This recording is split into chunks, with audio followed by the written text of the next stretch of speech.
Irmãos, a paz do Senhor Jesus Cristo, aqui quem vos fala é o pastor Edson Ramos. Eu louvo a Deus por esse dia, mais uma oportunidade que o Senhor nos concede de falarmos um pouco da sua palavra. Eu peço perdão aos irmãos,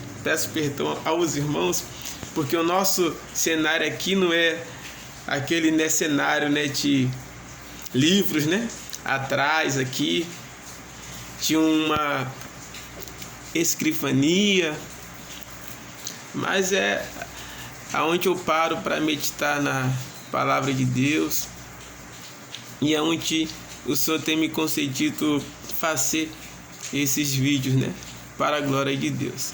Então, irmãos, somos muito gratos ao Senhor pela oportunidade de estarmos aqui. Eu queria compartilhar com os irmãos uma reflexão da palavra de Deus no livro de 2 Reis, capítulo 4, versículo 3. É uma passagem bastante conhecida por alguns dos irmãos e ministros da palavra de Deus, que fala sobre Eliseu aumenta o azeite da viúva. 2 Reis, capítulo 4, versículo 3, diz assim: Então disse ele: Vai, pede para ti vasos emprestados a todos os teus vizinhos, vasos vazios e não poucos. Eu gosto demais dessa palavra, dessa ministração de 2 Reis capítulo 4, porque quando eu era criança, nós passávamos algumas lutas e nas maioria das vezes nós sempre ouvíamos essas ministrações nos cultos que íamos, e a minha mãe sempre falava: Deus proverá, Deus é a nossa providência, Deus vai mandar azeite na nossa panela. Então eu sempre tive o livro de 2 Reis capítulo 4, por ser uma criança muito pobre, de uma família muito pobre, como uma base de uma providência de Deus para as nossas vidas. E isso sempre deu certo. Eu sempre, quando ia pregar, comecei a ministrar a palavra de Deus muito cedo. Então, quando eu ia pregar ou ia ministrar a palavra do Senhor, eu sempre estava pregando 2 Reis, capítulo 4, falando sobre a providência de Deus, a prosperidade do Senhor, de uma forma bem simples, bem humilde, não tendo naquela época a sabedoria e a inteligência e o conhecimento que temos hoje, mas vinha sempre como uma mensagem simples, uma mensagem vinda do coração de Deus. Mas quando a gente cresce, amadurece, e Deus nos dá a oportunidade de estudarmos, termos um conhecimento a mais, nós aprendemos um pouco a mais dentro da palavra de Deus. Então eu quero trazer uma reflexão dentro de um tema importante para mim nesses últimos dias, pois eu tenho visto a providência de Deus, o milagre do Senhor em nossas vidas, tanto da minha vida, pastor Edson Ramos, como da vida da minha esposa, Gisele Muniz Ramos. E nós temos visto Deus providenciar azeite, providenciar milagres, Nós temos orado ao Senhor, clamando ao Senhor, e nós temos visto Deus de uma forma extraordinária suprir a nossa necessidade. E eu esses dias, para me lembrar da graça de Deus e da providência de Deus na minha vida, assim como eu era criança e como tem sido nos dias de hoje, eu voltei para esse texto de 2 Reis capítulo 4 e fiz um estudo minucioso, Para mim é um dos melhores estudos que eu fiz, e fiz uma pesquisa e, anotei cada tópico maravilhoso para a glória do Senhor. Então sempre vai ser a providência que você precisa.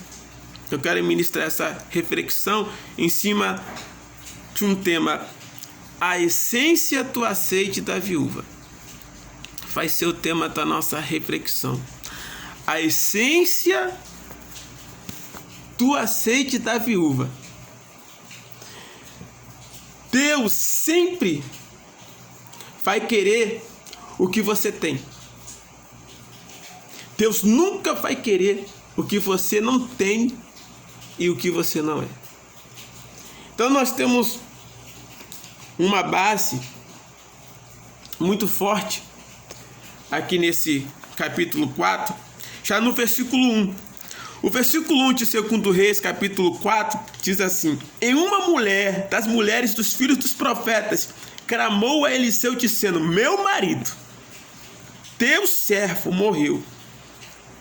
E tu sabes o que o teu servo temia o Senhor, e veio o credor levar-me os meus 2 filhos para serem servos. Aquela mulher, ela estava em uma situação difícil, uma situação muito séria. No versículo 1, ela fala: o meu marido. Mas a parte A do versículo vai falar: e uma mulher das mulheres dos filhos do profeta. Ou seja, ela tinha uma referência para ir ao profeta Eliseu, porque ela era uma das mulheres dos filhos do profeta. Ela era uma entre as mulheres dos filhos dos profetas. O porquê que a Bíblia faz citar o versículo 1 desta maneira, falando que aquela viúva era uma das mulheres dos filhos dos profetas? Por que a Bíblia vai fazer menção de que ela era mulher de um profeta, de que haveria outras mulheres de profeta naquela época? O porquê que a Bíblia vai mencionar isso, fazendo destaque àquela mulher? Porque aqui no versículo 1 está se fazendo um destaque a ela, está mostrando que ela é mulher de um profeta. Para nós hoje, ser mulher de um profeta naquela época, para nós, para si hoje, não representa muita coisa. Ser mulher de um pastor, ser mulher de um ministro, para alguns, não representa muita coisa. A não ser se essa mulher de um pastor ou de um profeta, ela possuir um cargo, um título ou uma posição extraordinária. Mas aqui no versículo 1 não mostra que ela tinha um título ou um cargo.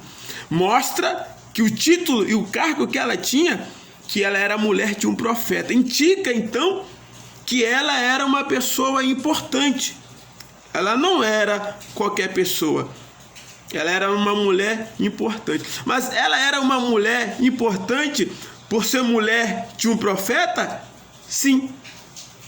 É por isso que o texto vai destacar: e era uma mulher das mulheres do profeta. Ou seja, ela não era qualquer uma. Ela não era qualquer pessoa. Ela tinha uma autonomia, uma autoridade, uma referência. Ela tinha algo em comum. O porquê isso? Porque na época do profeta Eliseu, havia-se 4 funções nessa época. A nação de Israel respeitava 4 tipos de pessoas, ou seja, 4 funções que se eram ministradas naquela época. E essas 4 funções, esses 4 títulos, essas 4 honras, eram dados para pessoas, primeiro, que eram juízes em Israel. As pessoas que eram juízes, elas tinham essa autonomia, tinha esse respeito. Não, a pessoa, ela é juiz. Não, essa mulher é mulher do juiz fulano de tal. Então, a mulher de um juiz recebia sobre si essa autoridade, essa responsabilidade de representar o seu esposo, porque era mulher de um juiz.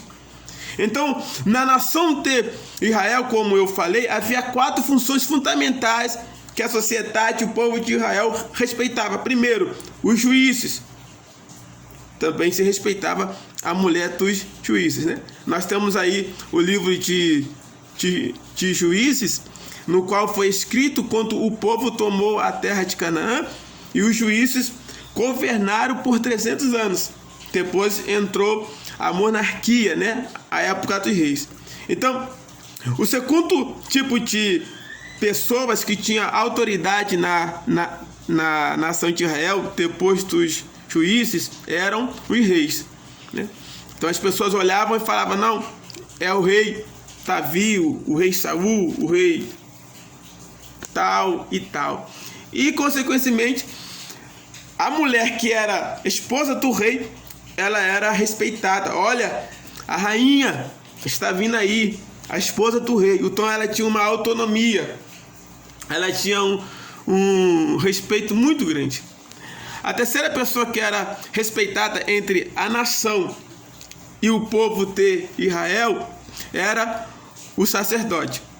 Eles tinham uma autoridade, tinham uma autonomia, um respeito muito grande. Então, quando as pessoas olhavam para a mulher de um sacerdote, eles reverenciavam, eles respeitavam. Esta é a mulher de um sacerdote, ela não é qualquer uma. E a quarta que eu vou falar é os profetas. Os profetas tinham uma função extraordinária entre a nação de Israel e eles eram respeitados por isso. E as mulheres do profeta também. Então vemos aí 4 funções que se eram respeitadas na nação de Israel, no qual muitos tinham que parar e honrar. Era a função de juiz, rei, sacerdote e profeta. Agora, o porquê que aquela mulher ela não procurou um juiz na época?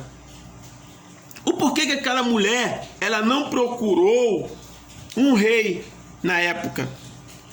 O porquê que aquela mulher não procurou um sacerdote na época? O porquê ela foi procurar o profeta Eliseu para lhe contar a sua situação e falar que o seu marido havia morrido? Primeiramente, ela procurou o profeta Eliseu, porque o líder da época naquela nação era o profeta Eliseu. No decorrer da mensagem eu vou explicar por quê.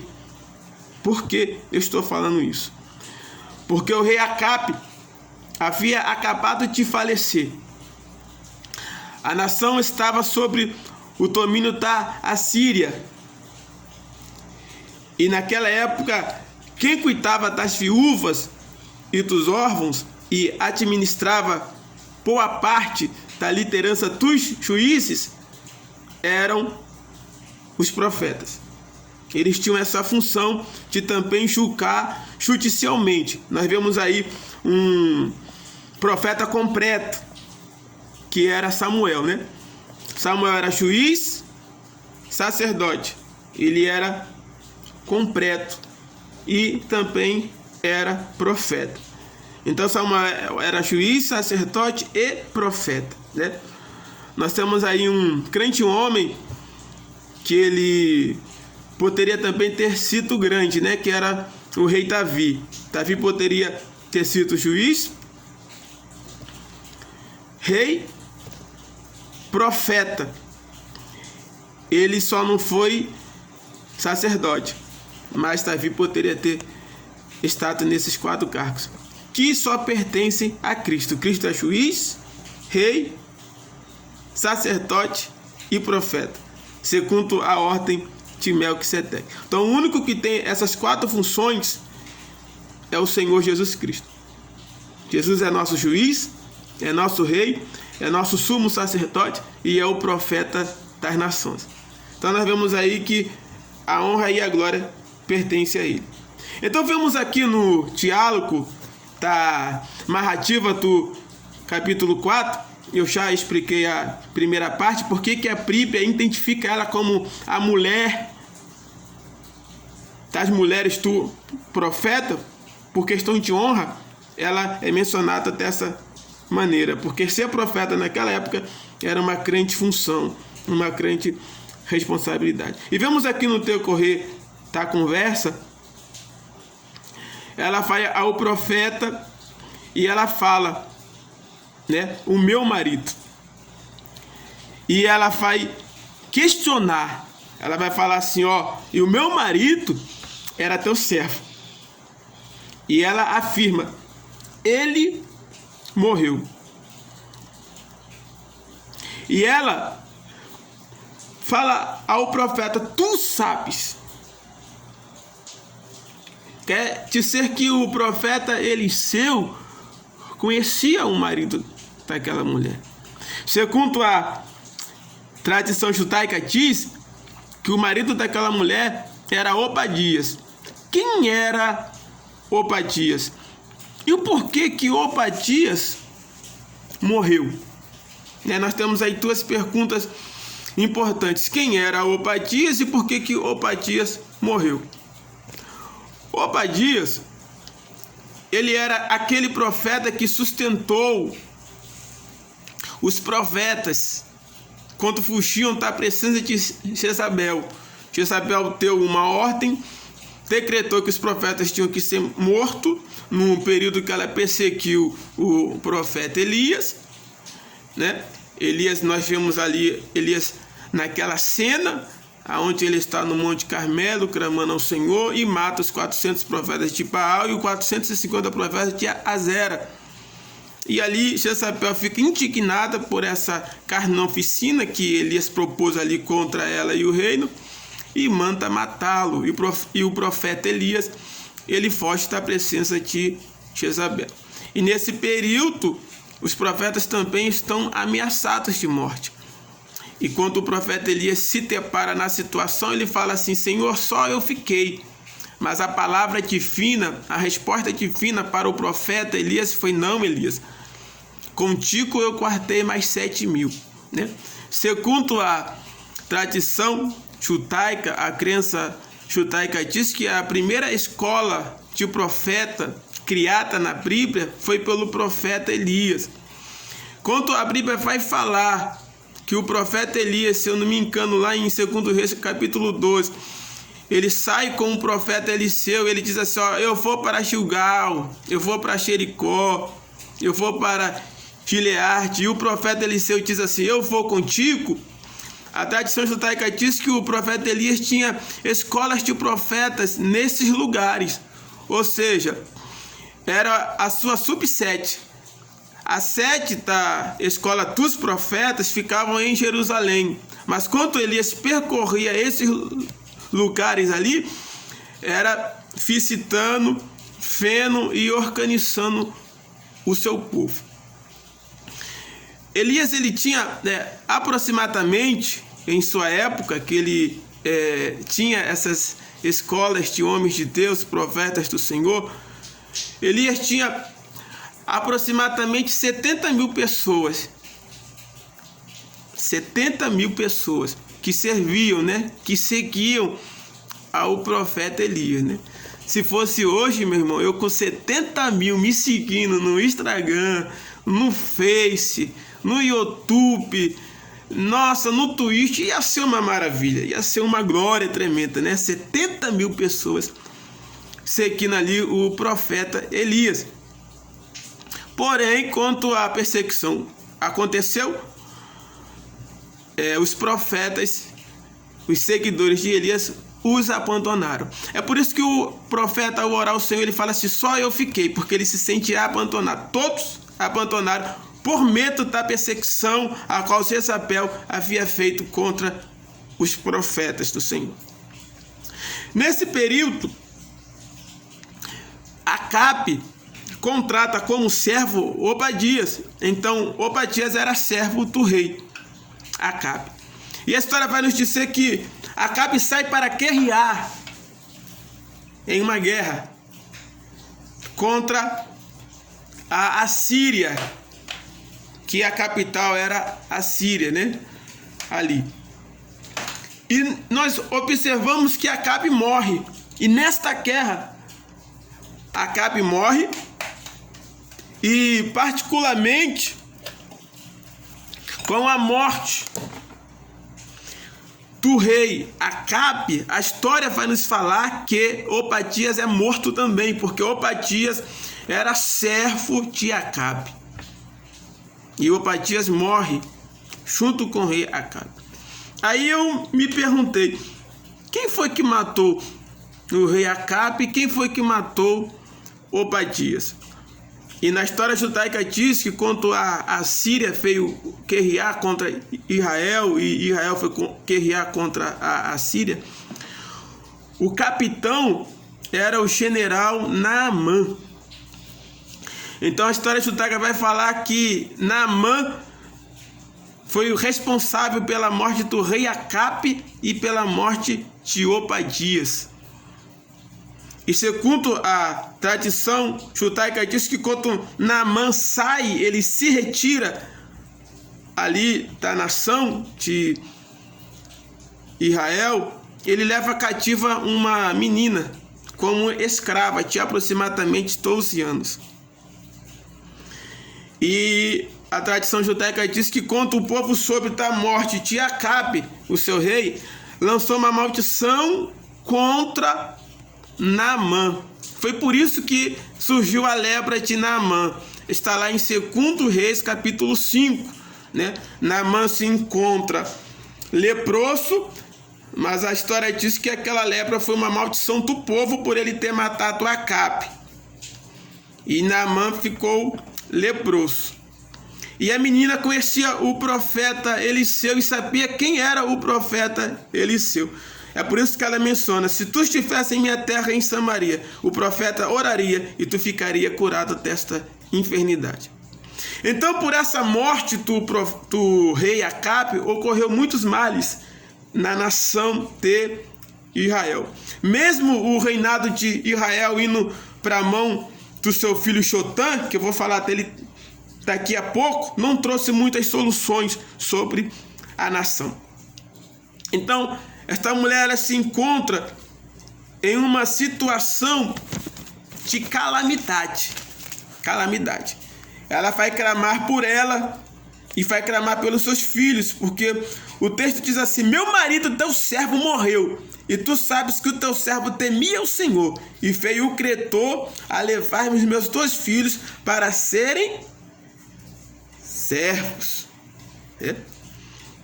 O porquê que essa mulher ela devia tanto ao ponto de seus filhos serem levados para serem servos? Qual era o valor estimado dessa mulher? O porquê os credores vieram a esta mulher? E o porquê esta mulher ela temia tanto? Esta viúva, que a Bíblia não vai falar o nome dela, a Bíblia não fala. Essa viúva, segundo a história judaica, vai falar que ela era dona de uma fazenda de oliva. Ela produzia azeite. Ela era dona de uma fazenda de oliva. E com a crise, como eu acabei de falar, da morte de Acabe e da morte do seu esposo, houve uma crise. Nós vemos aqui o versículo 1, vemos uma crise. Vemos um desespero de uma mãe que está para perder seus filhos. E segundo a tradição judaica, eu anotei aqui, quando uma pessoa, uma família devia um dinheiro, o credor podia vir e pegar os seus filhos como valor da dívida. Por isso que nós vemos o desespero dessa mulher no versículo 1. Ela está desesperada, porque ela está para perder os seus filhos. E ela não sabe o que fazer e como pagar essa dívida. Lá no livro de Levítico, capítulo 25, versículo 11 em diante, vai falar que, pegando-se os filhos do devedor, eles ficariam como escravo por 7 anos. 7 anos. Cada um seria escravo por 7 anos. Para cumprir essa lei, a nação de Israel era muito boa. Eles iam lá, pegavam os filhos, mas quando se completava 7 anos, que era o ano de jubileu, que o escravo estava servindo, ele tinha que receber alvoria, tinha que ser solto, tinha que ser livre. Só que a nação não fazia isso. Eles não libertavam os seus escravos. Então o medo desta mulher é que os credores levem os seus filhos e ela nunca mais os vejam. Esse era o medo dessa mulher. Então quando o versículo 1, ela diz assim: veio o credor levar-me os meus 2 filhos. Quem eram aqueles credores? Quando Acabe morre, Jotã assume o reino da nação. Jotã, ele é obrigado, o rei Jotã, ele é obrigado a cobrar imposto de toda a nação para pagar a Síria. Então ele envia credores para que fosse cobrar impostos altíssimos e valores altíssimos. E esses credores, eles percorrem a terra. E aqueles que não tinham condições de pagar os valores atribuídos aos impostos, eles pegavam os filhos como escravo. E eu fico pensando, qual é o valor da dívida desta mulher? Porque ela iria perder os seus 2 filhos. Os seus 2 filhos, aproximadamente um tinha 17 anos e o outro tinha 18. Né? As mulheres, naquela época, na nação de Israel, casavam-se muito cedo. Né? Elas se casavam muito cedo. Então essa mulher aqui casou-se aproximadamente com 20 anos. Aproximadamente, né? Não estou confirmando. Aproximadamente, nós aprendemos dentro do estudo bíblico e dentro da teologia, pelo que também cursei e sou formado, que quando você quer falar sobre uma data ou algo específico, nós não confirmamos, mas nós temos a liberalidade de falar aproximadamente, porque não são cálculos reais, mas nós podemos aproximar. Então, aproximadamente, essa mulher casou-se com 20 anos. Fora casada aproximadamente entre 17 e 18 anos. No máximo, fora casada 20 anos. Então, esta mulher aqui, em 2 Reis, capítulo 4, versículo 1, ela tem aproximadamente entre 37 anos a 40 anos. Aproximadamente. É o que os historiadores, é o que a história nos dá o respaldo para falar. Então, essa mulher está entre os seus 37 a 40 anos. Aqui, nessa situação. Quando ela vai procurar o profeta Eliseu. Então, por ela não poder pagar a dívida que foi imposta a ela, ela perderia os seus 2 filhos. Né? E qual seria o valor estimado dessa dívida? Se cada um ficaria 7 anos, e lá no livro de Levítico vai falar que o escravo, ele trabalhava pelo salário mínimo ao mês, né? O nosso salário mínimo no nosso país, irmãos, eu vou fazer a transferência, né, da moeda para o nosso salário, para a nossa moeda, né? Eu vou transliferar a moeda para nós. Então, se fosse hoje, na nossa época, um salário mínimo aqui no nosso Brasil, no ano de 2021, seria aproximadamente R$1.000, certo? Então, se aqueles jovens fossem trabalhar por 14 anos, porque seria 7 anos cada um, seriam aproximadamente 168 meses, que seriam em reais 168 mil.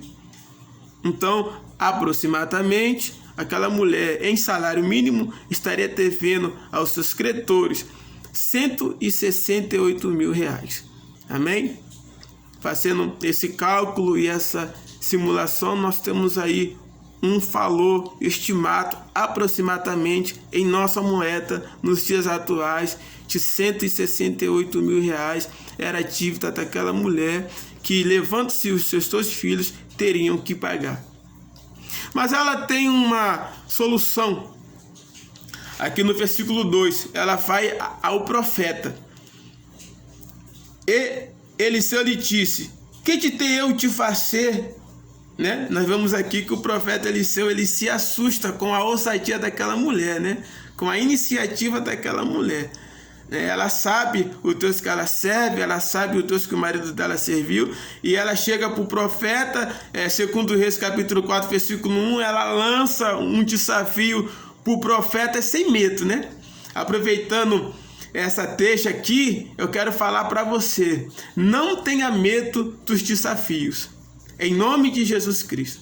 Aquela mulher não teve medo dos desafios, ela foi na pessoa certa, no momento certo e na direção certa. Ela foi ao profeta e lançou ao profeta o desafio. E ela fala ao profeta, e o profeta aqui no versículo 2, ele se assusta, ele diz assim: e disse-lhe ele, que te hei eu te fazer? O profeta Eliseu vê que a sua responsabilidade é muito grande, e ele aí não tem resposta para a iniciativa daquela mulher, ele não tem resposta. Mas de repente ele diz assim: declara-me o que é que tens em casa. E ela disse: tua serva não tem nada em casa, senão uma botija de azeite.